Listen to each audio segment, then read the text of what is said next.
80, 90, mais on a de la chance, la technologie progressait, et dans les années 90, on commence à découvrir des exoplanètes. Et c'est pour ça que pour rendre la mission CORO un peu plus sexy, on a rajouté la détection d'exoplanètes, parce que ça fait appel au même genre de télescope, au même genre d'instruments de mesure.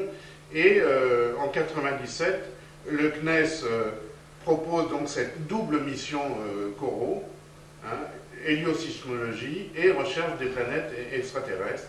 Et le projet est sélectionné, et en 2004, il est prévu pour un lancement en 2004. Bon, ça a été retardé un petit peu, mais vous voyez, des projets d'astronomie, c'est souvent des temps astronomiques aussi, hein, plusieurs dizaines d'années. Alors, CORO mesure, en fait, avec très grande précision, ces variations d'éclat d'étoiles, et il utilise pour cela un petit télescope de 27 cm. Et là, vous voyez ici CORO. En fait, la plus grande partie de la sonde, c'est un entonnoir à lumière, hein, pour masquer les lumières parasites. Mais il va pouvoir mesurer une dizaine de milliers d'étoiles. Voilà à quoi ça ressemble. Donc ça va être un télescope grand champ qui va permettre d'observer un très grand nombre d'objets. Alors, pour observer régulièrement, sans interruption, la même direction du ciel, on va mettre le satellite sur orbite polaire, et on va regarder dans deux directions, 6 mois dans une direction, 6 mois dans l'autre direction. Ce sont ce qu'on va appeler les yeux de CORO. On va donc voir, c'est toujours la même région du ciel en été et en hiver. Donc il y a deux directions fixes. Voilà. Et CORO commence à détecter quelques exoplanètes. Alors moi personnellement, je trouve que c'est quand même un peu triste, parce que en 7-8 ans, elle a trouvé qu'une vingtaine d'exoplanètes. C'est pas génial. Bon, je peux pas. Je dis ça par rapport à la mission suivante, qui en trouve des milliers. Pour ça, hein.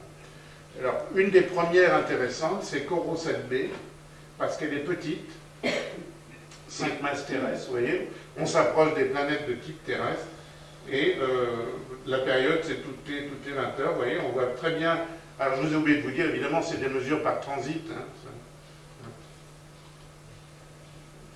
Et voilà quelques-unes la moisson de CORO. Alors ici, c'est la taille des planètes, et ici, c'est la période orbitale. Alors, vous voyez, 7b dont je vous parle est ici. C'est donc une petite planète.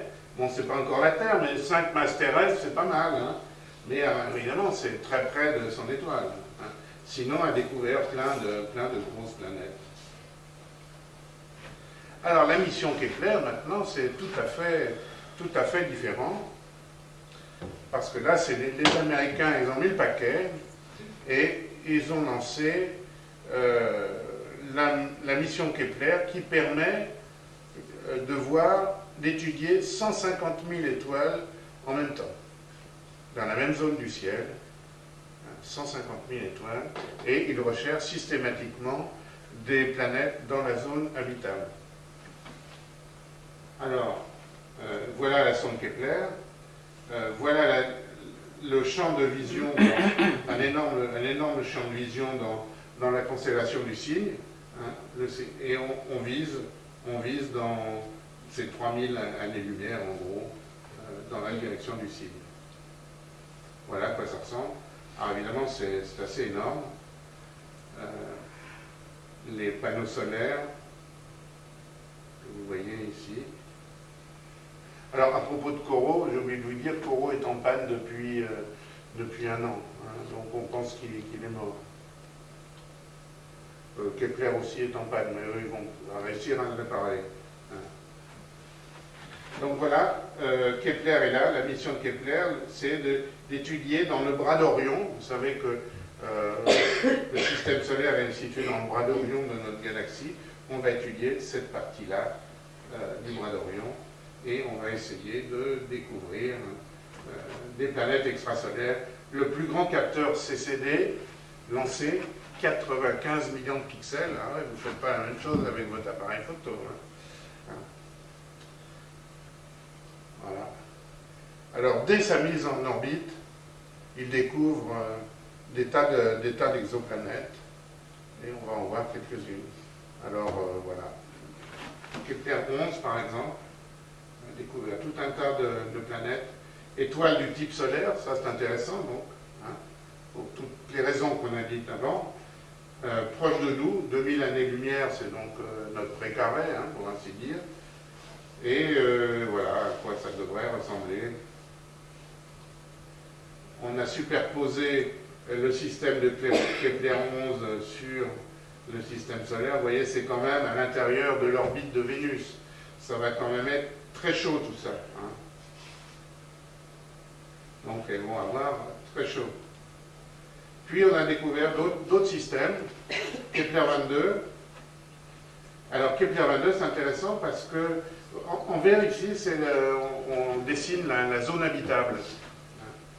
Alors Kepler 22, la planète B est dans la zone habitable. On l'a superposée, vous voyez, au système solaire. Alors déjà, c'est un peu plus éloigné. Vous voyez, la zone habitable, elle est jusqu'à Mars, en gros. Puis Kepler 47. Alors ça, Kepler 47, c'est un truc intéressant parce que c'est un système solaire à 2 étoiles. Vous savez que beaucoup d'étoiles dans l'univers sont des étoiles doubles. Et on pensait que autour des étoiles doubles, c'est pas facile d'avoir des planètes parce que bon, c'est quand même très perturbant. Eh bien, on se trompe certainement parce qu'on a un système d'étoiles doubles. Vous voyez les 2 étoiles là. Et dans ce système d'étoiles doubles, on pense que 47b et 47c, au moins une, serait dans la zone habitable. Et autour donc de ce système binaire, donc ça c'est une grande découverte. Voilà, 2 soleils, l'un comparable au nôtre, mais un peu plus brillant, l'autre une naine rouge. Donc pas brillante du tout.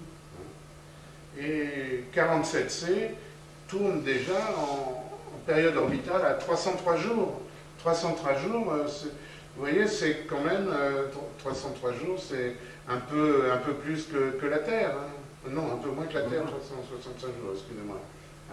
Bon, mais c'est une géante gazeuse similaire à Neptune. Alors cette découverte, comme je vous le disais, est intéressante parce qu'on pensait que les planètes auraient du mal à se former dans le système binaire, mais ça semble être le contraire.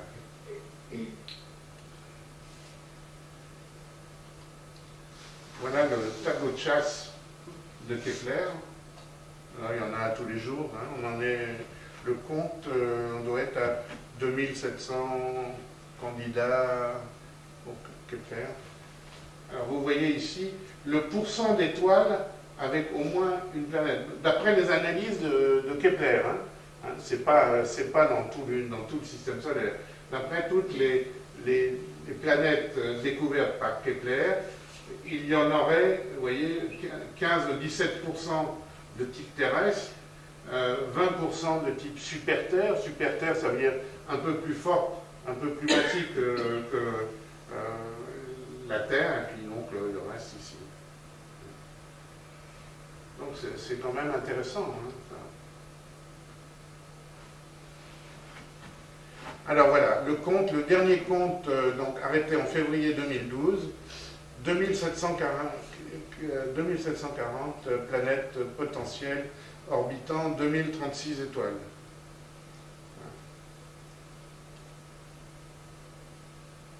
Et près de la moitié des étoiles découvertes ont un système planétaire multiple, c'est-à-dire avec plusieurs planètes. Voilà la taille des candidates exoplanètes découvertes de planètes par Kepler en janvier 2013. Qu'est-ce qu'on voit? Les types terrestres, il y en a quand même 350. C'est assez énorme. Donc maintenant, il va falloir toutes les étudier. Voilà le positionnement de toutes ces planètes dans le champ de vision de Kepler. Hein. En bleu, ce sont les planètes de type terrestre. Et ça, vous savez, je vous ai dit qu'il y a un champ de vision fixe. Donc on peut localiser maintenant toutes les planètes dans leur champ de vision. Et voilà la répartition de ces 2740 planètes en fonction du rayon des planètes par rapport au rayon terrestre, la Terre étant là, et par rapport à la période orbitale en jour. Donc vous voyez que les planètes de type Terre sont ici.